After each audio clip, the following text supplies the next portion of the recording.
Welcome to the System Simplified podcast, where we feature top leaders who share stories on how to successfully systemize a business. Now, let's get started with the show.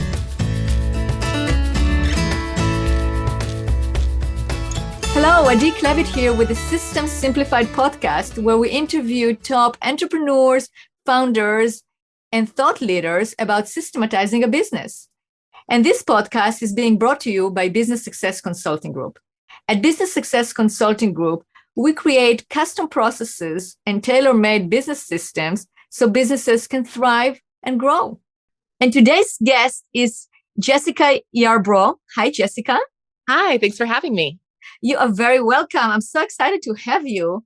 Now, Jessica is a business strategist, and we are going to talk today about how to implement strategies and systems in a business to accelerate growth. And I'm so excited about discussing that topic. It's one of my favorite, in terms of discussing how businesses can grow and scale and do it fast because they systematize. So Jessica, I always like to introduce the guest, basically introduce yourself and tell us a little bit about yourself, your background, and what do you do? Absolutely. Well, my background is in business and marketing. I manage multiple companies. I built a startup here in San Diego. I went on and launched my consulting business. And today I help other coaches, consultants, trainers, really service-based businesses to codify their genius into high-value services and to sell and scale those services in the marketplace. Fantastic. And, we have to give a shout out to Carl because from 40 Strategies, because he is the one who introduced us. So definitely Carl Cox, thank you so much for that introduction. And, I heard great things about your work and how you're helping Carl and other entrepreneurs. So you definitely know what you're talking about. So you are definitely here, the expert, to talk with us about accelerating a business. And so let's start with the system. So you have 5 different aspects of that system that you're going to talk to us about. So Tell us what those are. Well, the first one is offer. This is what you sell, your product, your service. I call this your impact system. It's how you're making an impact in the world with your products and services. And so we have to start here because it's the foundation of what we're going to build our marketing and our sales and the other systems that help operate a business. We're going to build it around this very thing. And so a lot of companies, sometimes they have too many products and services, or they have a lack of clarity around what their products should be, or maybe they're selling the wrong thing and they need to shift.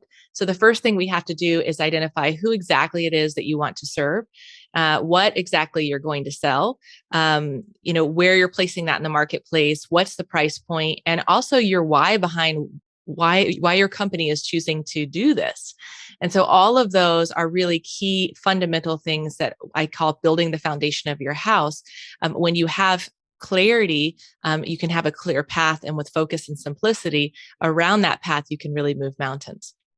Absolutely. So do you believe in a very tight niche? Do you think that companies should offer several offerings? What's your philosophy?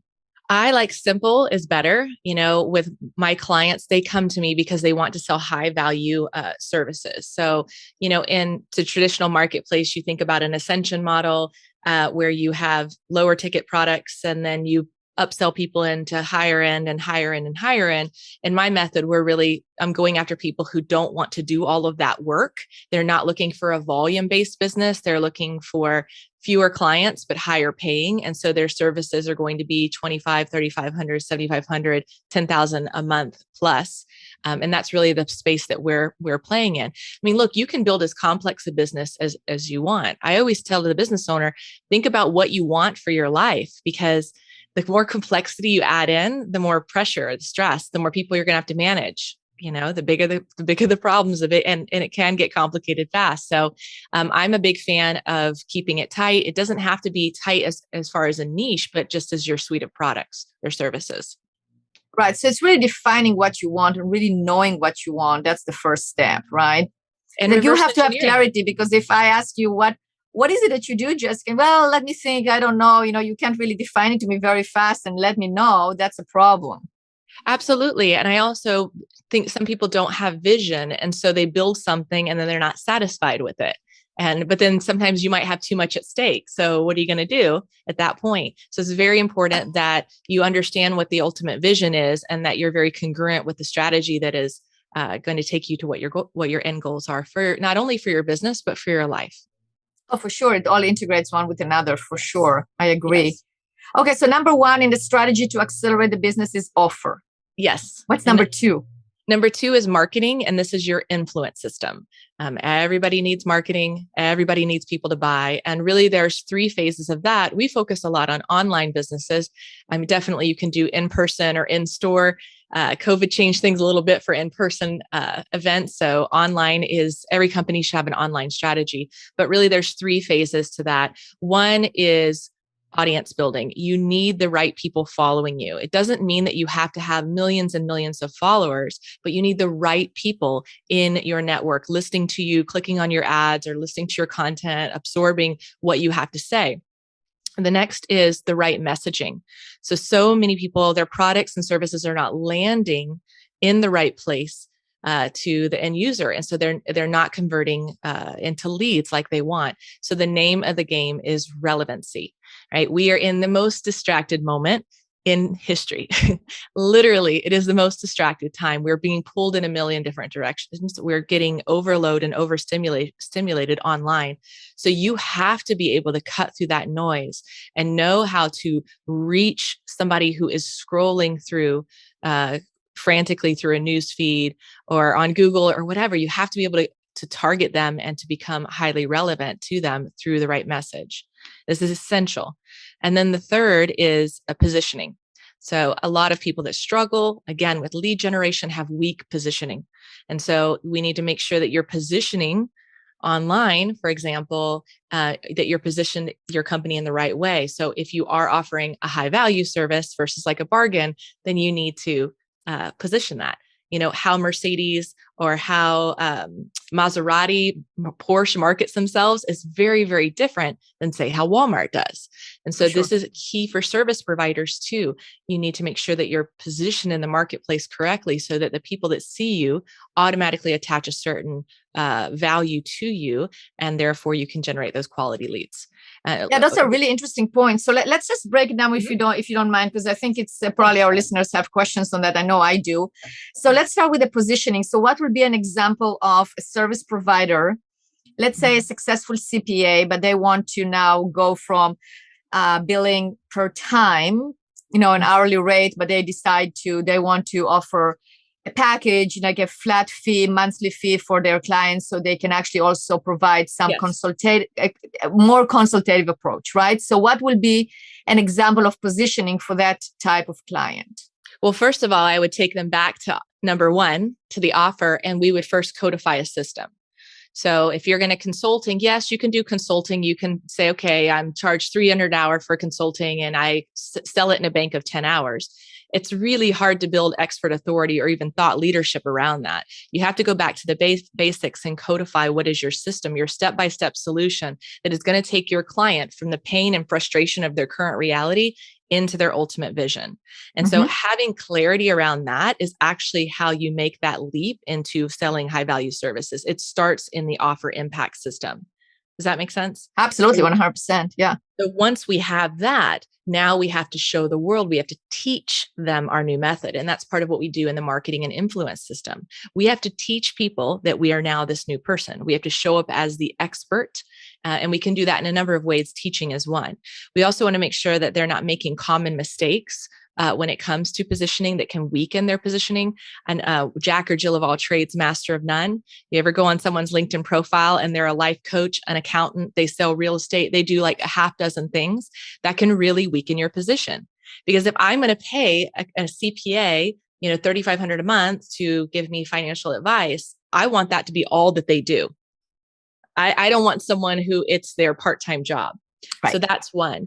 The other one is if they have weak branding, branding that isn't, again, it's not in alignment with who they're showing up in the marketplace. So it could be old or dated pictures, another problem that I see on LinkedIn a lot, or maybe their colors are not geared towards their ideal client. That could be another one. So there's all kinds of things that you can say. Your messaging can weaken your positioning as well. So you can be going after the wrong people through your words. You can be repelling your perfect people through your words. And so having the right message to the market, to the match, absolutely. Having the right brand and image, absolutely. Teaching your method and showing people that this is who I am. And also being very clear in your message that you're not for the other people. So being a little bit controversial, being a bit polarizing is totally okay, because the goal, again, is to magnetize your ideal people and to turn off the other people, so because they're never going to buy.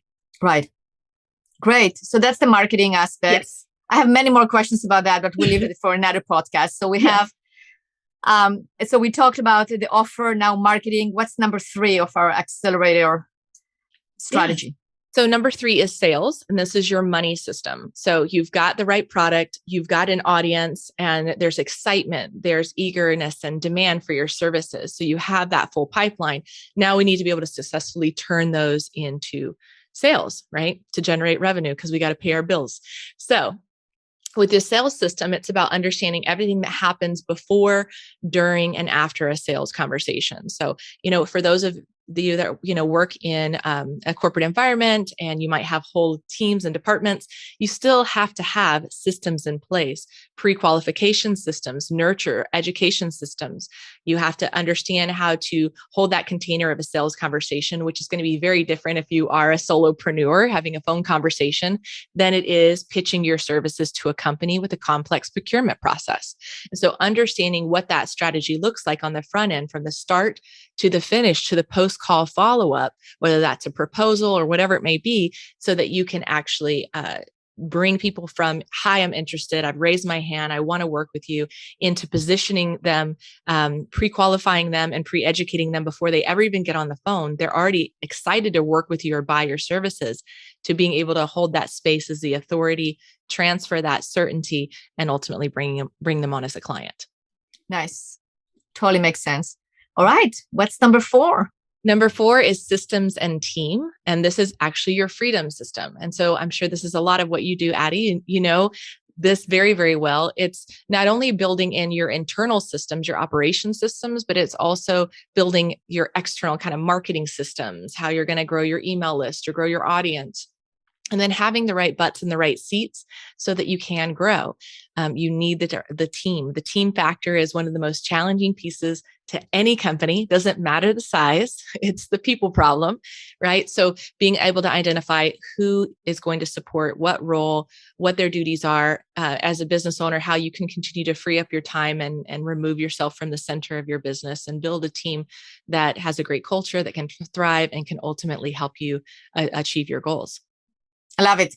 That's obviously my favorite, the systems, but yes, you cannot get to systems. And, Jessica, it's so true, because I have people that approach me and they want to document or they want to create processes, etc. But they need to get the clients first. I mean, they need the marketing, right? So without the marketing, the sales, and of course the offer first, you can't get to systems. I mean, of course you can also systematize and, document and create, but there is no point. You really have to get the other 3 going so you can actually get to number 4. Right. You have to be able to cash flow it. And that's kind of the chicken versus the egg for a lot of business owners, because they want to be able to create systems. But if they even try to create systems, they may not even be the right systems by the time they're ready for them.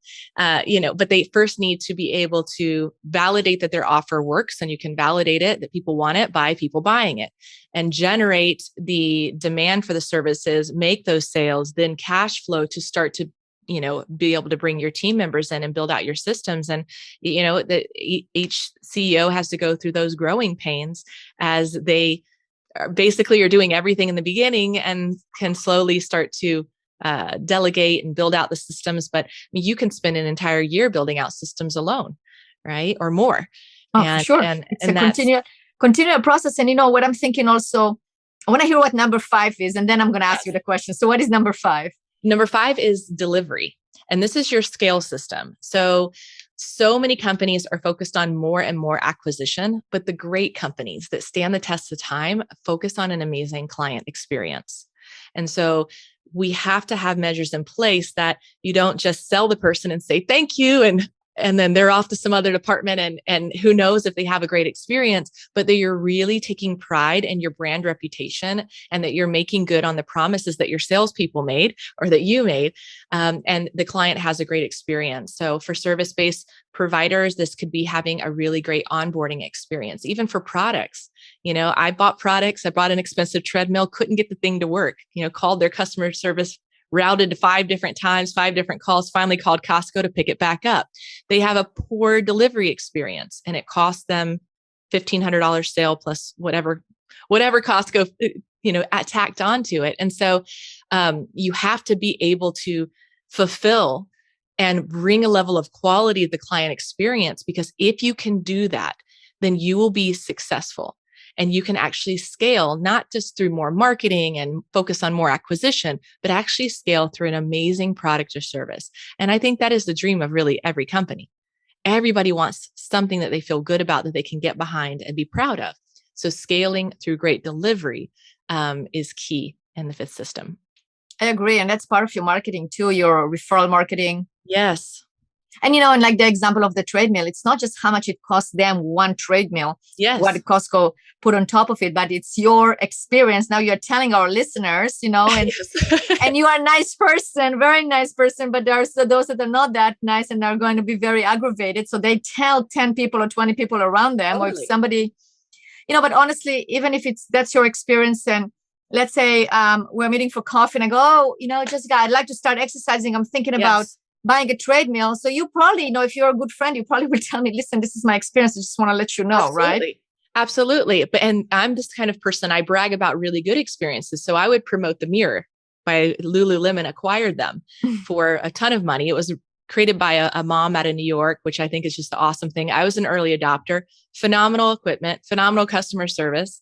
I'm a super fan of that. And I've told so many people about it. So you do get these raving fans, and part of the delivery, that scale side, is taking those raving fans and then pushing them to the forefront of your marketing. So you've got your brand reputation is growing by customer experience, by phenomenal customer experience. And so that to me is absolutely essential. And one of the most overlooked aspects, especially when it comes to service businesses, is the actual delivery. Absolutely. And the way I see it also is it's kind of like a circular activity here, right? Yes. Because you do all of it, you get to the delivery, and then it's okay to reevaluate your offer because maybe it doesn't align, right? Because all of a sudden you go, hey, I'm so good at, that's what happened to me. I had a different delivery when I started my I've been a consultant working in this field for over 25 years, but I started my own business over 10 years ago. So we were completely at that time delivering more like broad consulting. And it was great delivery, but then I realized, my passion is really the processes and procedures. So I niche to that and have a specific offer to that and the knowledge transfer. But it was a full circle of actually getting to the delivery, getting where we got really great results. I go, hey, this is the offer. So now market that and position. What I love what you say about the positioning and about everything aligning in terms of the marketing. That's what needs to be done. So it all aligns together. And you're right. And it's totally a full circle, because then you can go back and maybe you upgrade your offers, or you change your pricing, or you say, this is a phenomenal product. I'm going to add a few more things in it that I didn't know was missing. And I'm going to go after that next level clientele. So it's a continual process that you can use over and over and over again for every product or service that you could create. Absolutely. So, I'm sure our listeners, some of them, they're listening to us right now and they go, great advice, because your advice is spot on. It's definitely a system, right? Mm-hmm. But now we have to implement. Yes. What do you see is the obstacle for business owners, entrepreneurs, getting this whole system implemented and working smoothly? Well, it depends on the person. For some people, it's poor time management, honestly, because some people can literally take something and run with it. If you give yourself 3 days to finish something, you'll finish it in 3 days. If you give yourself 3 months, you'll finish it in 3 months. And so, you have to be committed to the process and put off all distractions. If you can binge watch a Netflix show, you can definitely complete your project. So sometimes it's really just about prioritization and proper time management, honestly. And then sometimes it's about getting the right people in place. If it's not in your core genius to create SOPs, then it's time to bring someone in that is that is their focus. So you do have to play to your strengths. I believe everybody should know enough to be able to manage a process, but does come a point where you need to bring in outside people, and it's going to be a lot faster than you trying to figure it out yourself. Agreed. So how do you help entrepreneurs figure out what's their genius zone? Because they might be good at different things, right? But how do you determine whether they should stay as the visionary or they should stay as the rainmaker? Because maybe they are the best in selling and that's all they want to do, right? Or they should, or not just they want to do, but because that's easy. If I tell you, okay, Jessica, I want to be the rainmaker, I want to just sell, and everything else, let's figure out how to scale. You'll help me with that, right? Yes. But let's say if I'm an entrepreneur and I'm good at a lot of things, but I can't quite figure out which role should I take in the company and which should I delegate. What would be your advice? Well, we go back to that first system. I mean, one of the first exercises that I do with my clients is I call it identifying your biggest wins. And so I want to look at their wins. And for some people, if they've been in business for 10 years, we look at those wins, those client wins. If they're transitioning out of corporate, we'll look at what their wins were in the corporate world and their job history. And we're looking for the gold. I want to identify financial results. I want to identify what genius was used to create big results. I want to identify what really lights them up, what the kinds of people that they enjoyed working with, the kinds of projects they want, that they enjoyed working on, even the field or industry, if sometimes it's different industries. So we're looking for the goal to pull out what is their core genius, and then we can create a system around that. Now, in the beginning, they are going to be driving vision, delivering their service and selling their service and being the PR spokesperson. And then as they start to grow, they might step back from some of their roles. We might put a salesperson in place. They can bring in other people to support their team in ops or marketing and to offload some of these different things. But for a while, they need to own all of it. I agree. What are the biggest obstacles that you see when you help an entrepreneur to get to a point where they need to scale, they need to hire, they need to bring new people, right? They need to bring staff. Assuming that that's where they want to continue growing, but you can see, there is only so many hours in a day. There is only so many things you can do, right? Yes.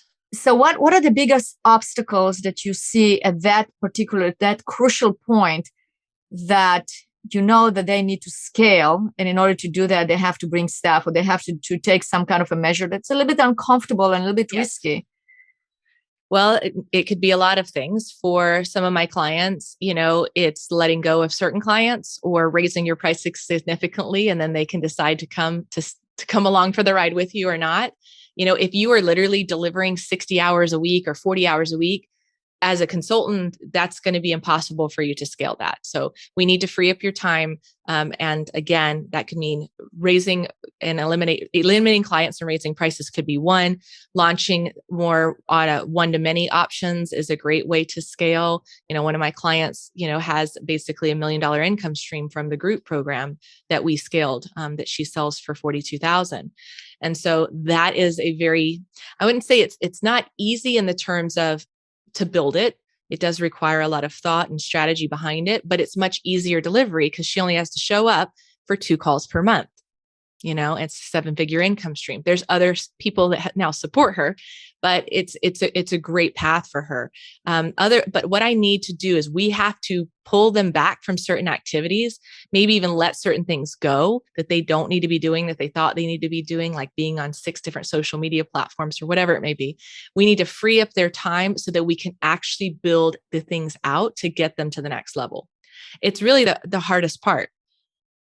Sometimes it's easier to take someone brand new with a clean slate than it is to take someone whose time is very, very limited, but we know we need to free up the time so that we can build these systems in place.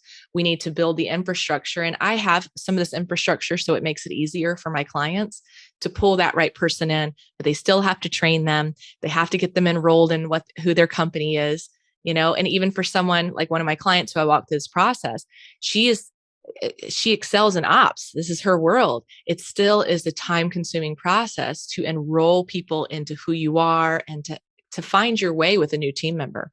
And so it comes back to first prioritization, ditching activities that are no longer supporting your next level vision, freeing up your time for you to actually work on the business.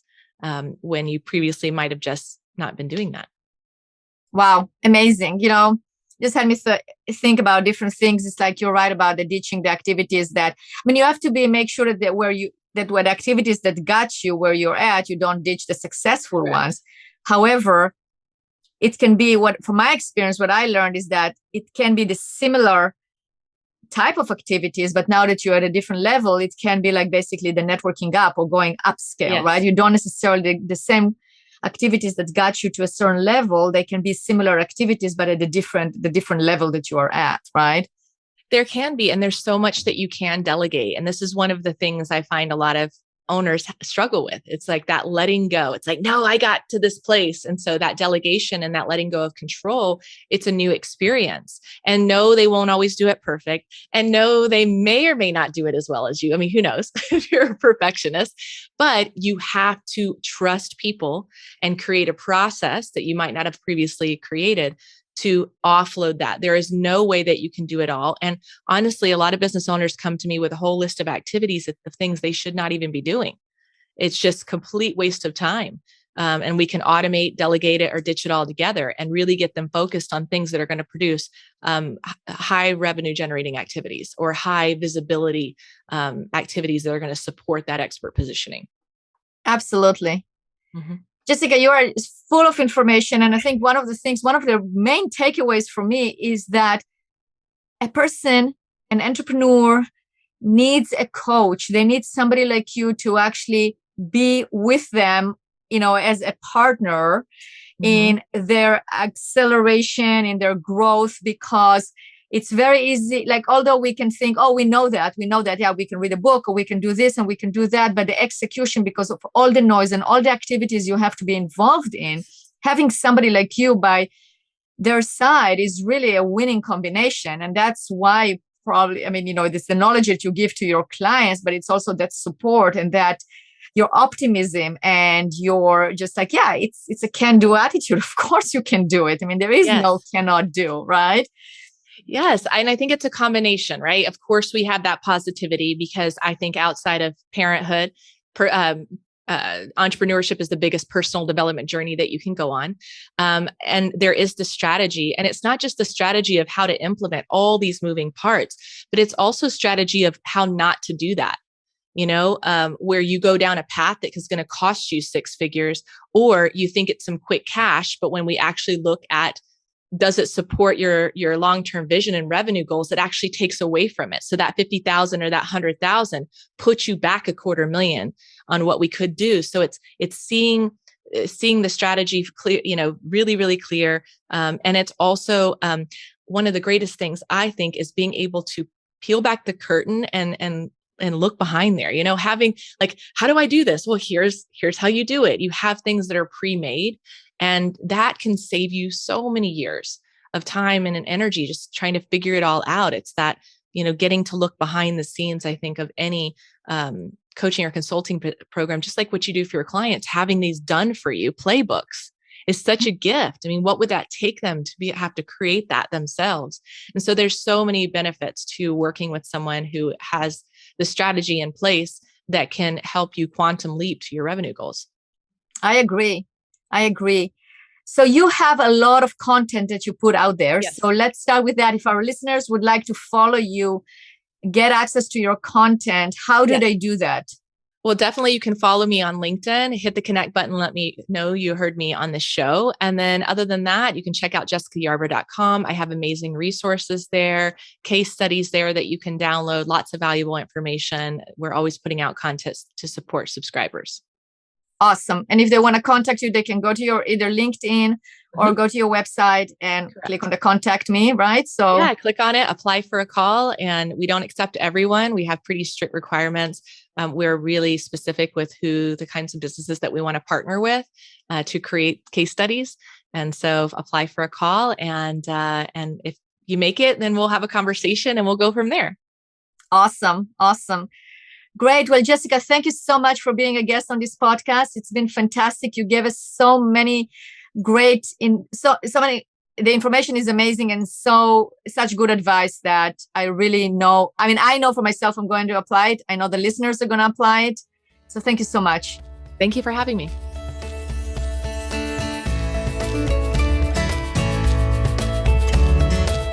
Thanks for listening to the System Simplified podcast. We'll see you again next time, and be sure to click subscribe to get future episodes.